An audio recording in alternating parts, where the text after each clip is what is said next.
Hello my dear friends, welcome back to this new session. JEE Mains 2021 31 अगस्त का second shift का जो paper हुआ है, आज इसका हम लोग एनालिसिस करेंगे।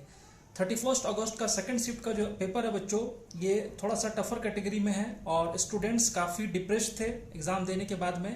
और बहुत सारे स्टूडेंट्स से जो कन्वर्सेशन हुआ है उससे ये पता चला है कि मैथ्स का पेपर थोड़ा लेंदी आया था और कैलकुलेशन भी ज़्यादा करना था। तो चलिए हम लोग पेपर को थोड़ा एनालिसिस करते हैं। सबसे पहले बच्चों, अगर मैथ्स की बात करें हम लोग, तो मैथ्स का पेपर लेंदी था, कैलकुलेटिव था और कॉन्सेप्ट्स भी अच्छे खासे लग रहे थे। और जैसा कि हम लोग जानते हैं कि 27 अगस्त का शिफ्ट 2 का जो मैथ्स का पेपर था, उसी लेवल का मैथ्स का पेपर था और मोर और लेस उसी लेवल पे मैथ्स के क्वेश्चंस जो है सेट किए हुए थे। तो इसमें भी ट्रैप होने के चांसेस थे। और अगर हम लोग कुछ क्वेश्चंस की बात करें जो कि थोड़ा डिफिकल्ट साइड में थे, फॉर एग्जांपल लिमिट में क्वाड्रेटिक का क्वेश्चन आया था, उसमें 2 लिमिट सॉल्व करना था, फिर क्वाड्रेटिक इक्वेशन को वैल्यू पुट करके सॉल्व करना था, तो थोड़ा टफर कैटेगरी में था। डेफिनेट इंटीग्रेशन के जो ग्रेटेस्ट इंटीजर फंक्शन का क्वेश्चन था वो भी थोड़ा लेंदी था। आपका कॉम्प्लेक्स नंबर का क्वेश्चन भी लेंदी था। बाइनोमियल थ्योरम में मल्टीनोमियल थ्योरम का क्वेश्चन पूछा गया है जो कि जेई मेन में पूछा नहीं जाता है। इसके अलावा आपका सीक्वेंस एंड सीरीज का भी एक क्वेश्चन एजीपी का था जो कि रिपीटेड क्वेश्चन था। मैट्रिसेस का क्वेश्चन थोड़ा लेंदी था बच्चों, इस तरह से। और आपके जो कोऑर्डिनेट ज्योमेट्री के क्वेश्चन थे वो थोड़े सिंपल थे। वेक्टर एंड 3D के भी क्वेश्चन थोड़े सिंपल थे। जेई मेन स्पेसिफिक टॉपिक के भी क्वेश्चंस आए थे। जिनका भी मैथ्स का पेपर खराब हुआ है वो परेशान नहीं हो, क्योंकि कटअप इस पेपर में कम जाएगा। और अगर हम लोग फिजिक्स की बात करें बच्चों, तो फिजिक्स में आपका मैकेनिक्स का वेटेज ज्यादा था, फॉर्मूला बेस्ड क्वेश्चंस थे। न्यूक्लियर फिजिक्स से और जो मॉडर्न फिजिक्स का टॉपिक है उससे क्वेश्चन पूछा गया था। इसके अलावा आपका यूनिट एंड डायमेंशन, वेक्टर और एरर एनालिसिस, इन सबसे तो क्वेश्चन पूछा जा ही रहा है। और जो जेई मेन स्पेसिफिक टॉपिक्स है, लॉजिक गेट, कम्युनिकेशन सिस्टम, इससे भी क्वेश्चंस आ रहे हैं।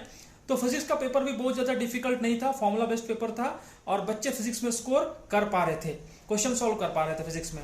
अगर हम लोग केमिस्ट्री की बात करें बच्चों, तो केमिस्ट्री में ऑर्गेनिक केमिस्ट्री का जो पेपर था वो कॉन्सेप्चुअल था और उसमें आपको दिमाग लगाना था।